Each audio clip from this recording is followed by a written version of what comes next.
All right. What's up? All right, guys, welcome. It's Friday. Happy Friday. And we have a really, really cool topic today, which is ultimately taking a lot of the insights and data that we capture. I know it's big and crazy, but we're gonna break it down. And how do we use it to be able to create insights into our business or understand trends that are happening? A lot of big words that I'm giving you guys, but we're going to break it down and show you just how just about everything that you guys do can tell a story, either internally or externally. So, Will, when I say using data to get business insight, what does that mean to you? Oh man, my analytical brain always goes to twofold. One, what does that mean to the typical business owner? And also, what does it mean to like me if I'm playing in that role of contractor? I think a lot of the term of data and analytics, like people gravitate towards KPIs, dashboards, views of the business. The other half, I think, leans towards internal operations as to how do they use data? How do they make more sales? How do they help more clients? How do they affect more of their day to day with the right data? So it's a wide spectrum, and I'm happy to unpack that with you today. So my head, when we started talking about this, my head is in operations. So if you want to take the opposite side, I'm cool with that. But when I think about the data that we capture on a roofing side, it almost has nothing to do with sales, right? Sales is 100% a not. whole different world about this. But I'm talking about like, how about every photo we take? Mhm. Every photo we take has data in it. So I know you and I kind of live this world a little bit. When I say, okay, I took a photo, what data do you think? Are you thinking about looking at or capturing or indexing, right? Whatever it is. What do you think? I think specifically that photo was taken within a roof section, which a section exists on a building, and that building is one of potentially many within a customer's portfolio, to put it simply. Interesting. I like how our views are a little bit different because when I think of a photo, first thing that I think of is the actual photo, right? It's going to give us a visual. And the coolest part about that, especially as where technology is at right now, is that you can have a building owner that bought a building sight unseen at an auction, and we got the ability to be able to take a photo as if he was standing on the roof looking at his building, right? And don't even get me started on the videos and all the kind of different stuff that we can do. But like to me, at the simplest function, it's a way to be able to show our client what the roof looks like on the other side of the world instantly. No, 100%. I mean, and to your point, and thanks for keeping us focused on operationally set data. If we have time, yeah, we can talk about KPIs and business running metrics, but you're right. In that's it in its purest form. There's all sorts of data because that person that drove to that building has collected or used data to get there, the address, the point of contact, uh, to get on that building to take that photo. And I'm going to make the assumption they're doing other things, right? They're not just taking photos. They're capturing measurements on that building. They're plotting deficiencies. They're classifying those repairs as to what's allowing water to infiltrate, what's not allowing water to infiltrate. They're capturing square footage to put, you know, values of what it would cost to replace it. They're putting grades to these sections. That's all data within this world Dude, that, you're so deep. oh, You're so deep. And I'm just, okay, I'm still in third grade. Okay. I'm still third grade talking about we this know. one photo that, no comments. Okay.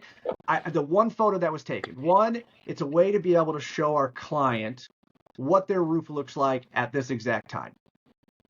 Two, the second thing I think of is there have been many times, internally, guys, on a roofing side, no comments on it, but there's been many times where a technician has taken a photo and I've seen the ladder only one ring above the edge. It's got the ability to show me safety issues. I've seen photos. I was QCing some supporting documents before we jumped on here, and it was photos of a pitch pan that was being filled. And you know what I saw? Ballast not in the right place. Or you see trees growing out of gutters. You see hail hits on HVAC fins.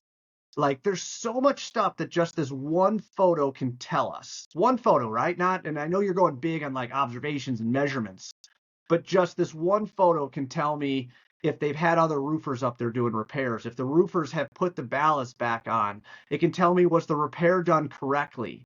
It can tell me so many different things that I think about just what this one photo does to be able to help me start capturing data to understand, maybe I'll say the roof, right? It could be more than the roof, but to understand the roof.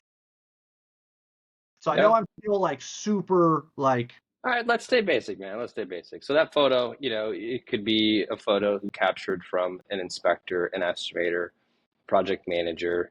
That photo is very telling. And I'll take the example of like these daily progress reports. I remember at the roofing company, Dustin would look at these daily progress reports every morning with his coffee, 6:30 in the morning, drink his coffee. He's looking at all the photos from the previous day's worth of jobs. These were all re-roof jobs. And every photo on those jobs, it was not just a progress photo. It was a accountability photo. It was a safety photos, I should be more specific, because you can tell before, during, and after that photo is going to tell a lot, right? Are we being safe on the job? Were the flags actually installed? Are the materials in the right position? Did we put the rock back? Do we have rails around the safety hatch, right? Are we doing all these things? And I'm sure you're kind of keeping the pace on this call. Appreciate that. We'll get into how to contain those photos and to store them for best practice compliance to make better and operational decisions. yep. So I love that. And I think the point I'm trying to drive home is just one photo, right? One photo can tell us so much about a building, about the repairs that have happened. Like, right, we can, as roofers, we can look at one photo and we can understand the HVAC contractor as sloppy as can be because it looks like a quilt next to it on a TPO roof, right? Like it tells us this entire story about the roof, the building, the age, right? How many times can we look at something, see the scrim on just an observation photo or a core, and instantly say this roof's got to be 20 years old? Well, you know what? On the flip side, that photo, it could be worthless too. You're right. It's got all these pieces, but that photo could be absolutely worthless. And the reason I'm saying that is because if that photo isn't organized in its proper space, because that tells half the story. What job is this related to? Who took the photo? What kind of photo is it? And that is ultimately, I think, the crux of it all is like, doing all these functions that we do in the roofing company is important, but where we do it, why we do it, and how we do it arguably matters the most. I like that. And I feel a little attacked because I feel that you've looked at my iPhone photos, right? And you see like roof, roof, roof, roof, roof, and then you like, where's it at? We don't know. Yeah. Location settings on it. But no, you're right inside there because as you capture that data, if you don't have a way to be able to organize it, that story gets broken very quick. Right. And those things that we're seeing, the ballast that was not put back, right? Well, as soon as you step on 20 ballasted EPDM roofs, now the story's a little broken. Where was it? When was it taken?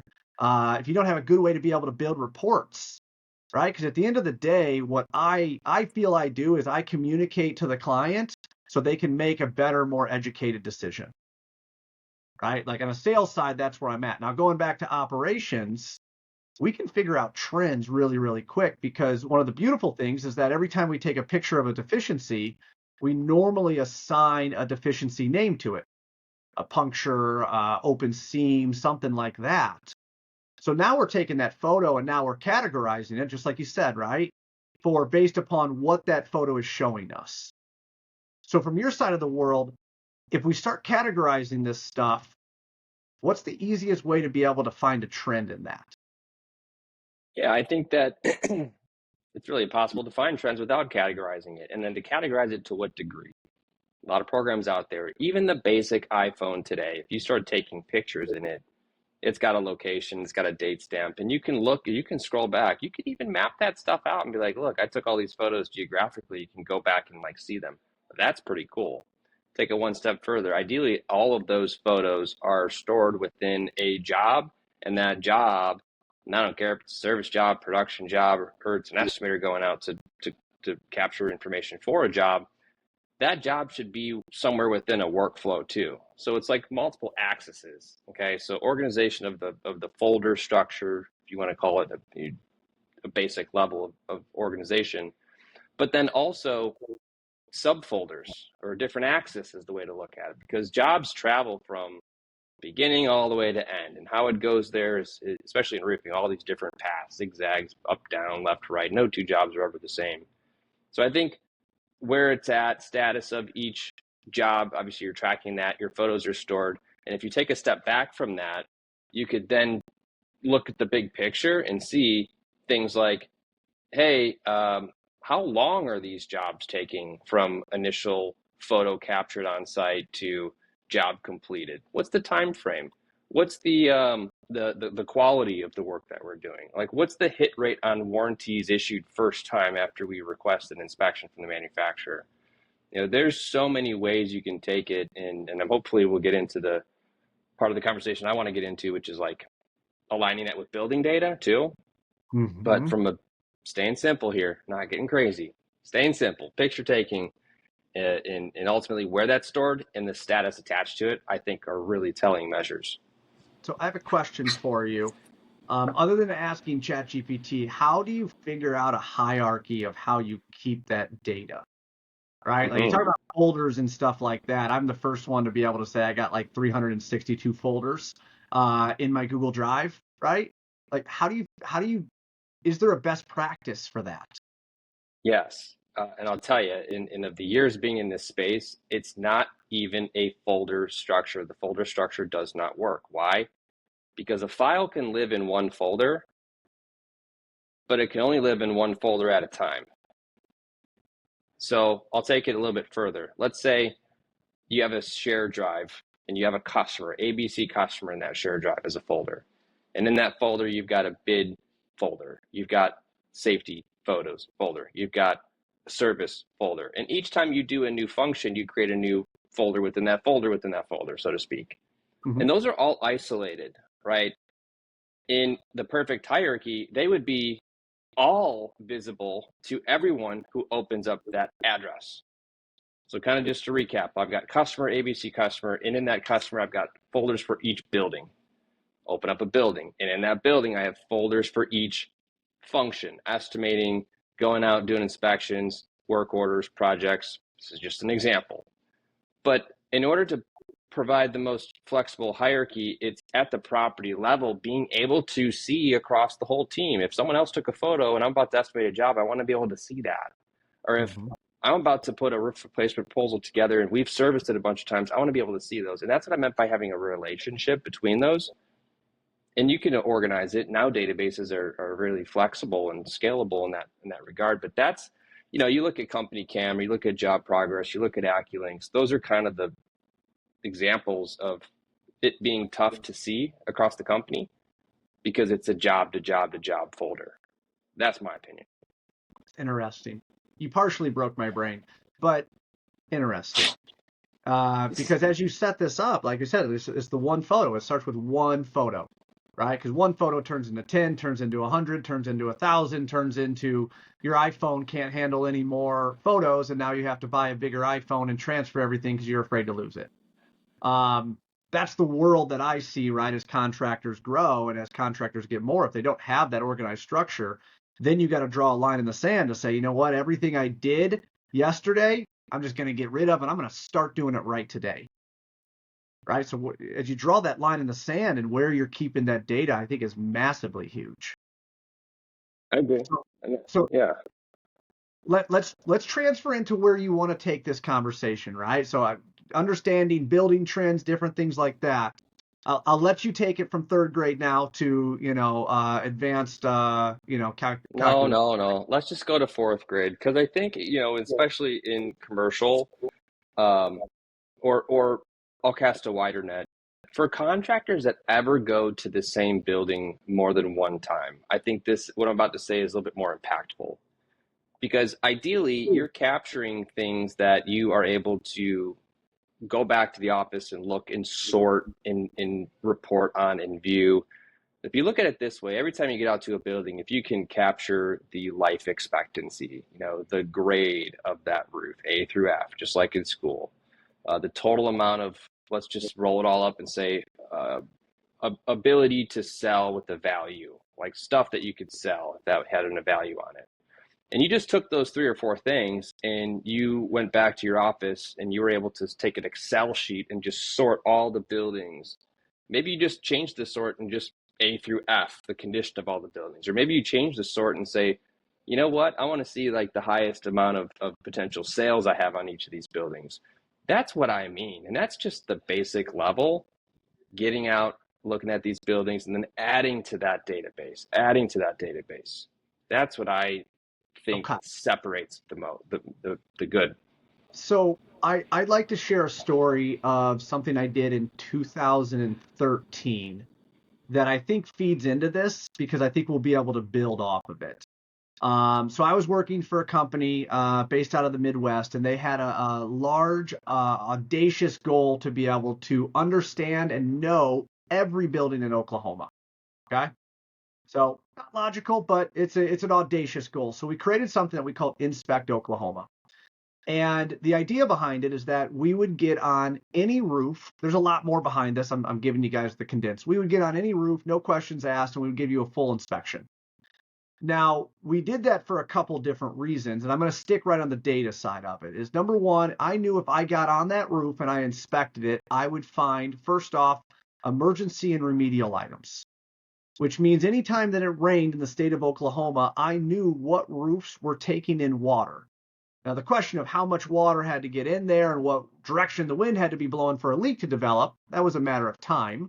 But I Mm-hmm. knew every single deficiency on every single roof that we inspected within the initiative.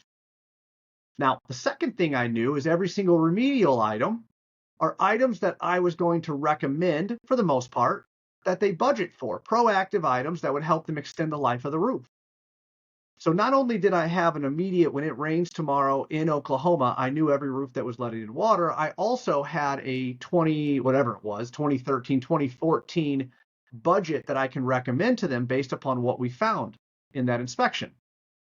Now, the last part of this was the massive part of this is what the company was looking for, is that not every single property, but every single section that we stepped on, we put an estimated replacement date, A through F with a grade. So we ended up inspecting, it was a little less than 1,500 buildings, but think about 3 sections on 1,500 buildings. That's 4,500 roofs that are guaranteed to be replaced in the next 20 years, right? Assuming that they were at least 2 years old, they're going to need replaced 20, 30 years, whatever it is, maybe sooner depending on weather. But we knew the condition of the roof. So what we would be able to do is we would be able to pull up a database, and we would be able to say, based upon the inspections, what roofs are slated in 14, 15, 16, 17, 18, 19, 20. And we had this massive database where we put a estimated replacement date or a replacement cost on it. And we were already forecasting our re-roofs 5, 6 years out. Our sales team already had an idea of roofs that were either going to be high service companies because of the condition or projected replacements. Does that feed in to what you're talking about? It 100% does, because it changes the landscape drastically. It changes the mentality of the contractor. Like that company that you were with, they understood that their lead into the market wasn't how do I sell re-roofs, right? Because what you would estimate, there's what, 3-4% of any given territory that's going to be replaced that calendar year. So what happens to the other 95% of that? And the data cell is, I think, where that really comes into play. If you get ahead of that re-roof, retain it, and you need data to be able to do that. The other thing I think is lost time, or not lost time, but like, let's say missed data collection opportunities, because we have people on and off roofs all day, and they're not capturing the grade of the roof currently. They're not capturing the life expectancy, or they're not capturing, or so think about all the people that are not getting that, that could easily add to the pile of data that you're talking about, where you Yes. could sort the stack. You're talking about an inventoried repair report. So imagine if you already taken pictures of all those emergency repairs and those proactive repairs, and like you've already looked at it and you put it in your system, the ability to sort that stack, or let's say rain's coming or hail's coming, or whatever it is, the roofs that are about to expire, you should go approach them. there's so many avenues that you could take with this. And it's intimidating if you're not familiar with like how to capture this data we're talking about and structure it and like look at it. It's intimidating, but there's systems out there for that. You could build your own system. You could do an Excel if you had to. Yeah, it's a little harder to do, but you can still do these functions and at least be able to sort your stack of buildings in your area, A through F. I think that's a great point, right? Because you can use an Excel sheet, you can be on Google Sheets, whatever it is, right? And to be able to say, I was on this roof today and I just looked at it, right? We can look at a roof, maybe we can read the stamp on it to know exactly what it is, and we can approximately say, whether it's 5 years, 10 years, 15 years, 20 years, wherever it is, like that was the win for us, is that we had an idea, right? Because we can never say just because the roof is 20 years old, the client needs to replace it and they're going to replace it. It doesn't happen like that, but we at least had our targets outlined for us.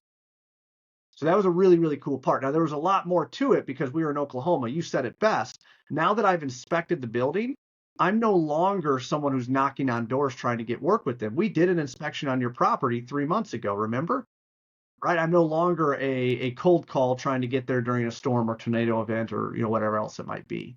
So there's a lot of benefits of being in inventorying all of that different stuff, but it's really understanding why we were doing it. We weren't doing it to give away free inspections.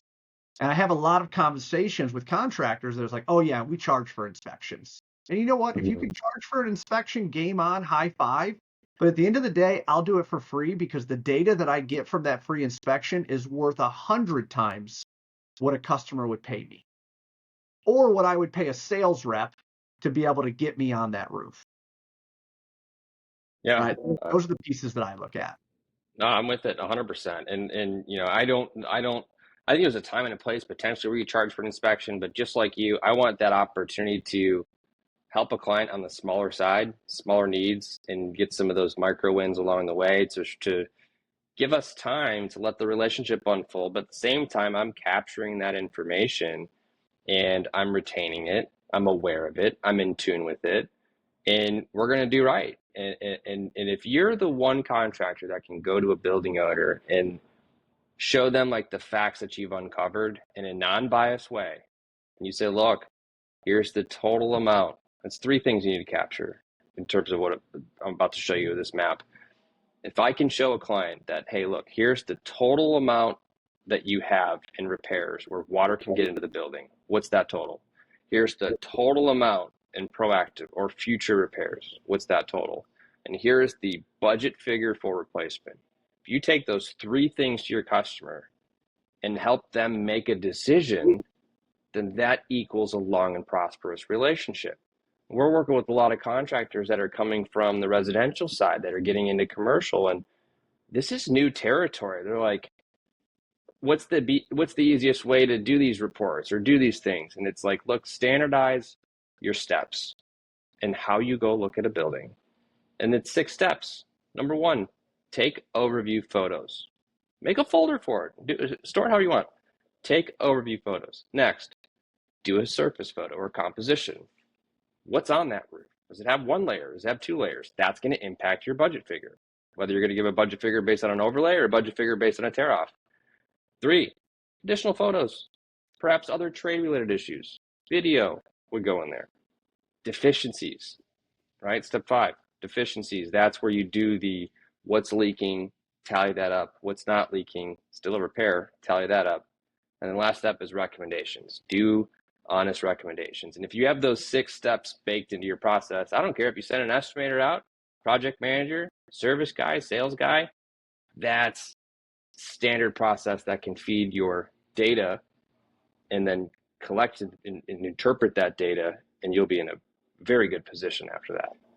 I love it. All right, so to close this out, what I would like to do, Will, is just give some hope. Maybe it's not hope. Maybe it's the opposite of hope. Is to be able to talk a little bit how data can be used in a much larger side. So one of the big things that I love is that when we start looking at the data that we're capturing, and I'm making this still in operations, but inventoried repairs, okay? So every time that you guys find a deficiency, we should label it as some type of, it's leaking right now, we should take care of it, or it's something that we should budget for. Whatever the name is, I don't care what it is. But when it rains, we don't have to call new customers. We don't have to go find someone that's leaking. If you guys do this right, you already know all the buildings that are leaking. You know all the deficiencies. You know it's leaking over door 46 of the logistics center. You know what the deficiencies are. That's using data, right, that your guys are capturing to be able to have better business insights. Understanding things like material usage. Every single invoice that you guys send should have a breakdown of materials. So you guys could understand instantly that if truck 17 needs another roll of cover strip, we can go back and see how that cover strip was used. Where was it billed? And right, is material missing, right? I've had material missing, things like that we can start using that data to understand those invoices and how much is being billed, right? Are we underbilling or overbilling materials? It's a beautiful thing. We can start figuring out data for warranties, right? Every time that you guys deliver a warranty, you normally keep a copy of that. You can have a warranty report where you can start understanding what warranties are expiring, maybe under your 2 years, which allow you to be able to get in for preventative maintenance, or maybe it's expiring at the end of the 20 year, which allow you guys to be able to get back in there and figure out a longer term plan. We go into service agreements. We can go into all types of different data, guys. But what I can tell you is that your team, every single time they do something, is data that can help us understand a trend in a different part of the business. And at no point do I ever feel you guys will be able to accomplish everything that you ever want. But if we can at least have a defined, I would like to accomplish this, there's probably data that you guys are already capturing that can help us get a better view of what that is. So it's going to be forever growing. There's some amazing things that are happening within our industry that allows us to be able to gather that data, but there are so many cool things that happen within our business that allow us to be able to have better insights and trends of what's happening internally and what we talked about externally with our customers. So love the topic. 100%. Yeah, 100%. And it's only gonna get further in the data direction. I mean, think about it. I was just told earlier that ChatGPT is going to be able to do my taxes next year. My mind's blown. I'm like, what? So like that this isn't going to stop here. Like collecting the data is one thing, and then taking it to the next level and how you interpret the data. It's continuously pushing forward. So this is something that, don't think it's going to stay this way for long, because data is going to get pushed further and further and further. And I'm excited to see what's to come. So thanks for being here. I'm excited to see what your tax return looks like next year. Oh, I mean, I'm not. Guys, I love it. Hopefully you got something from all of this. If you want to learn anything about me, my name's Chad Westbrook. I am the founder of Service Alignment. You can find more on servicealignment.com on how we build 8-figure service divisions. Will, you want to feel a little bit about yourself and how you feed into this world? Yeah, Will Riley. I'm with Fine Line Fridays. Yeah, so I own a company, Centerpoint Connect Roofing Software. That's what we do. In these collaborative podcasts is really our chance to put on something that we think is really cool and fun and keeps us both connected to the industry. So Fine Line Fridays is where we kind of both come together and do our thing here. That's right. Feeding back every day. Thank you, guys. Have an awesome Friday. Enjoy your weekend and get to work. See ya. See y'all.